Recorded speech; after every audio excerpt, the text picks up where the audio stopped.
Warahmatullahi wabarakatuh. Selamat pagi Ibu dosen pengampu dan rekan-rekan sekalian. Perkenalkan kami dari kelompok 3 pada mata kuliah PKN. Kami akan melakukan diskusi akademik dengan tema analisis konflik Amerika dengan Iran serta bagaimana implikasinya bagi Indonesia. Nah, sebelum kita mulai, izinkan saya untuk memperkenalkan anggota-anggota kelompok saya. Yang pertama ada saya selaku moderator sekaligus pemateri pertama, yaitu John General Lemon. Selanjutnya ada Saya Muhammad Tegar Pratama Bito sebagai pemateri kedua. Saya Nabila Lizali sebagai pemateri ketiga. Saya Dina Livia Jasmine sebagai pemateri keempat. Saya Dinati Nuranisa sebagai pemateri kelima. Baik, tujuan diskusi kami kali ini adalah untuk membedah secara kritis akar konflik geopolitik ini, dampaknya terhadap ekonomi global bagaimana, hingga bagaimana pemerintah Indonesia seharusnya menyikapinya melalui kebijakan publik. Kita masuk pada materi yang pertama. Baik, untuk yang pertama, kita harus mengenal bagaimana akar konfliknya. Kita harus memahami bahwa perselisihan ini bukan hal baru. Akar utamanya bermula sejak revolusi Iran pada tahun 1979 yang mengubah hubungan kedua negara menjadi persaingan ideologi politik yang sangat tajam. Selain itu, isu pengembangan nuklir Iran yang itu seharusnya masih menjadi isu terus diperbincangkan oleh Amerika Serikat. Itu menjadi ganjalan utama dalam stabilitas hubungan mereka. Kedua, terkait faktor pemicu eskalasi, mengapa tensi ini sering tiba-tiba memuncak? Salah satu faktor kuncinya adalah penarikan diri Amerika Serikat dari perjanjian nuklir JCPOA secara sepihak, serta bagaimana insiden militer di kawasan strategis seperti Selat Hormuz.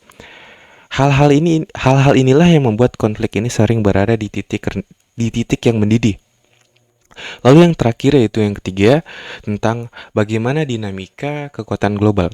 Konflik ini bukan hanya soal Amerika Serikat dan Iran, tapi banyak kekuatan besar seperti Rusia, lalu Tiongkok ikut berperan untuk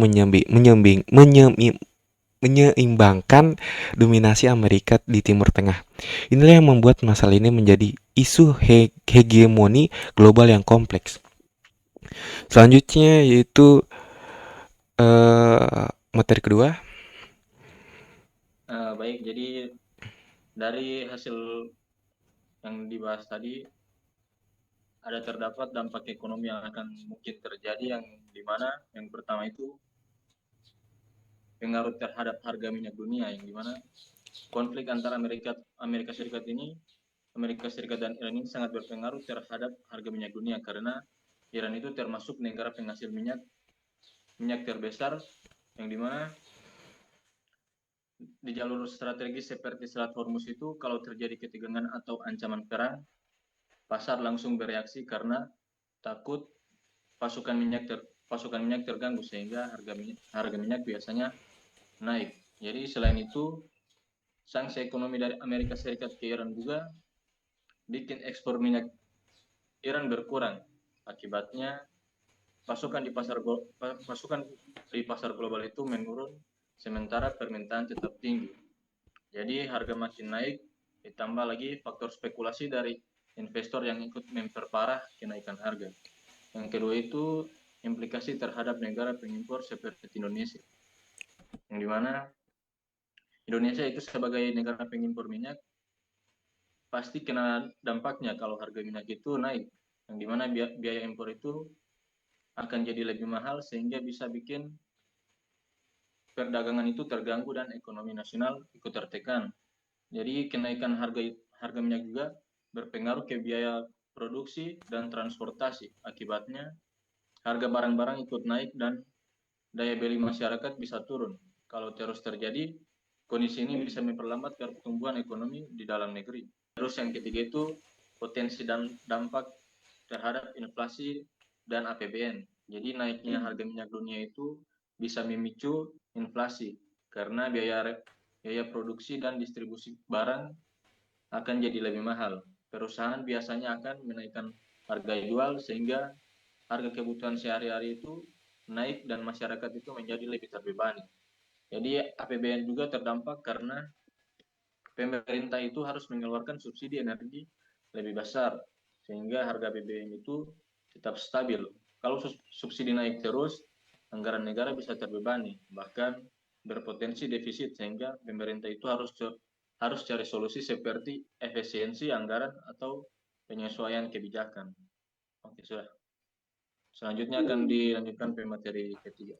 Yang ketiga ada dampak terhadap Indonesia. Yang pertama itu nilai tukar rupiah, di mana kalau ada konflik antara Iran, investor itu biasanya panik dan narik uangnya dari Indonesia. Lalu terus pindah ke dolar. Akibatnya itu rupiah jadi melemah. Nah, kalau rupiah melemah, otomatis itu harga barang impor itu jadi lebih mahal dan itu bisa bikin inflasi naik. Yang kedua itu dari sisi perdagangan dan energi. Konflik bisa ganggu perdagangan dunia ketika ekspor Indonesia itu bisa turun dan biaya pengiriman itu naik. Terus di sektor energi itu harga minyak dunia biasanya naik karena Indonesia masih impor minyak. Jadi ketika kita harus beli yang lebih mahal itu dampaknya harga BBM kita itu bisa naik dan harga barang lain juga ikut naik. Yang ketiga itu dari sisi sosial dan politik. Karena harga naik itu daya beli masyarakat jadi menurun. Kalau ini terus terjadi, bisa bikin masyarakat itu tidak puas. Jadi pemerintah itu juga kena tekanan buat mengatasi kondisi ini supaya tetap stabil. Jadi intinya walaupun Indonesia itu tidak ikut konflik, dampaknya itu tetap kena ke ekonomi kita dan bisa berpengaruh dengan kondisi dalam negeri. Jadi saya kira itu saja. Selanjutnya. Selanjutnya, Baik, selanjutnya kita masuk pada bagian analisis kebijakan publik terkait konflik antara Amerika Serikat dan Iran serta implikasinya bagi Indonesia. Jika kita melihat kondisi saat ini, konflik ini memberikan tekanan besar terhadap ekonomi global, khususnya pada sektor energi. Oleh karena itu, pemerintah Indonesia perlu mengambil langkah strategis yang tepat. Pertama, pemerintah harus mulai mengurangi ketergantungan terhadap impor minyak. Salah satu caranya adalah dengan mengembangkan energi terbarukan seperti energi sumber air, dan panas bumi. Hal ini penting bagi Indonesia tidak terlalu terdampak ketika terjadi krisis global seperti konflik saat ini. Yang kedua, pemerintah juga perlu menjaga stabilitas harga dalam negeri, terutama harga bahan bakar minyak. Kebijakan subsidi harus tetap ada, tetapi perlu lebih tepat sasaran agar tidak membebani APBN secara berlebihan. Yang ketiga, dalam menghadapi situasi global yang tidak stabil, pemerintah harus memperkuat cadangan devisa dan menjaga nilai tukar rupiah agar tidak melemah atau terlalu jauh terhadap dolar Amerika Serikat. Selanjutnya, jika dilihat dari sisi politik luar negeri, Indonesia sebaiknya tetap bersikap netral. Artinya, Indonesia tidak memihak kepada Amerika Serikat maupun Iran. Namun, Indonesia tetap harus aktif dalam upaya diplomasi perdamaian, misalnya melalui forum internasional seperti PBB. Hal ini sesuai dengan prinsip politik luar negeri Indonesia yang bebas aktif, di mana Indonesia bebas menentukan sikap tetapi tetap berperan aktif dalam menciptakan perdamaian dunia. Jadi dapat disimpulkan bahwa pemerintah Indonesia perlu fokus pada penguatan ekonomi dalam negeri dan tetap menjalankan diplomasi yang aktif namun netral dalam menghadapi konflik global seperti ini. saya ingin bertanya kepada pemateri keempat.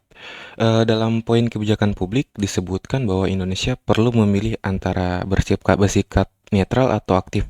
Menurut analisis kamu, apakah sikap netral saja cukup untuk melindungi kepentingan ekonomi kita, ataukah Indonesia harus mengambil peran lebih berani seperti mediator? Baik, sesuai dengan prinsip kebijakan nasional kita, netralitas bukan berarti diam. Indonesia harus menerapkan netralitas yang aktif. Artinya, kita tidak memihak blok manapun, tetapi aktif di forum internasional seperti PBB untuk mendorong deeskalisasi. Hal ini penting karena stabilitas di Timur Tengah sangat berpengaruh pada harga energi dan inflasi dalam negeri kita. Baik, terima Jadi kasih. itu. Selanjutnya, Nah, selanjutnya akan dilanjutkan dengan materi kelima.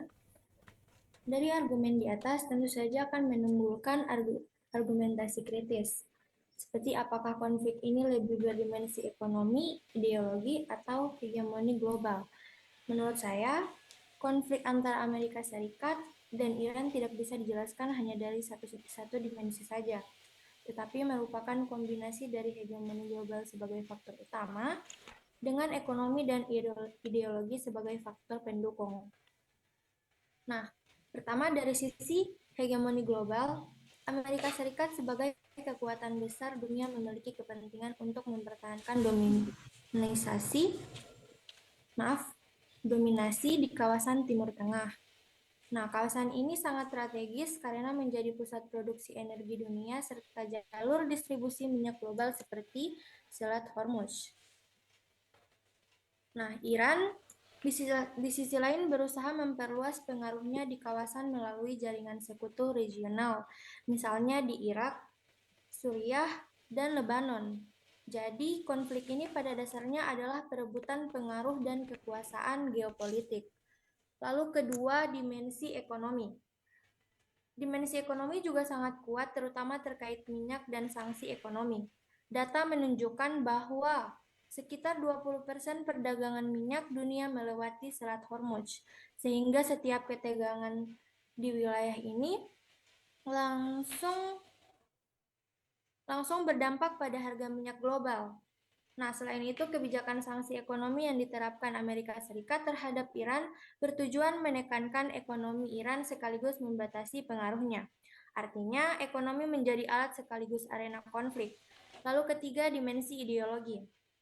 Dimensi ideologi juga ada. Tetapi, maaf, cut di situ ah. Ketiga, ada dimensi ideologi.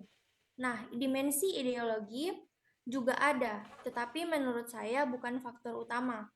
Perbedaan sistem politik antara Amerika Serikat dengan demokrasi liberal, Iran dengan sistem republik Islam, serta konflik dengan sekutu Amerika Serikat seperti Israel memang memperkuat ketegangan.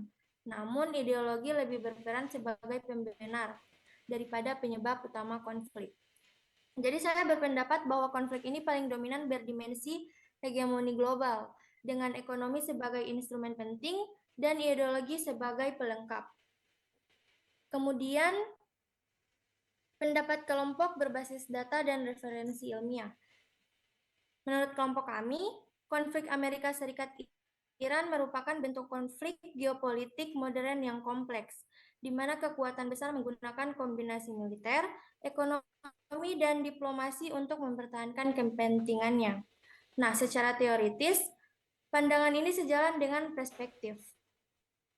Seperti perspektif realisme dalam hubungan internasional yang menyatakan bahwa negara bertindak untuk mempertahankan kekuasaan dan keamanan. Nah, dalam konteks ini, Amerika Serikat berusaha mempertahankan status sebagai hegemoni global, sementara Iran mencoba meningkatkan posisi tawarnya di kawasan. Dari sisi data, dampak ekonomi konflik ini sangat nyata. Misalnya, sekitar 20% pasokan minyak dunia melewati Selat Hormuz, lalu ada kenaikan harga minyak global akibat konflik Timur Tengah sering memicu inflasi di negara berkembang, termasuk negara kita yaitu negara Indonesia. Lalu Indonesia sendiri masih bergantung pada impor energi, sehingga kenaikan harga minyak akan meningkatkan beban APBN, terutama pada sektor subsidi energi. Nah, selain itu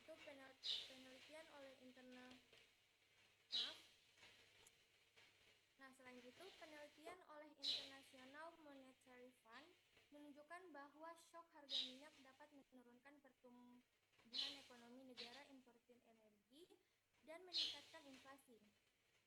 Dari sisi kebijakan, kelompok kami menilai bahwa Indonesia harus memperkuat ketahanan energi, tujuannya untuk mengurangi ketergantungan impor, lalu menjaga stabilitas makroekonomi. yang bertujuan untuk inflasi dan nilai tukar. Maksudnya prioritasnya. Lalu mengambil posisi diplomasi netral aktif. Ia sesuai dengan politik luar negeri bebas aktif.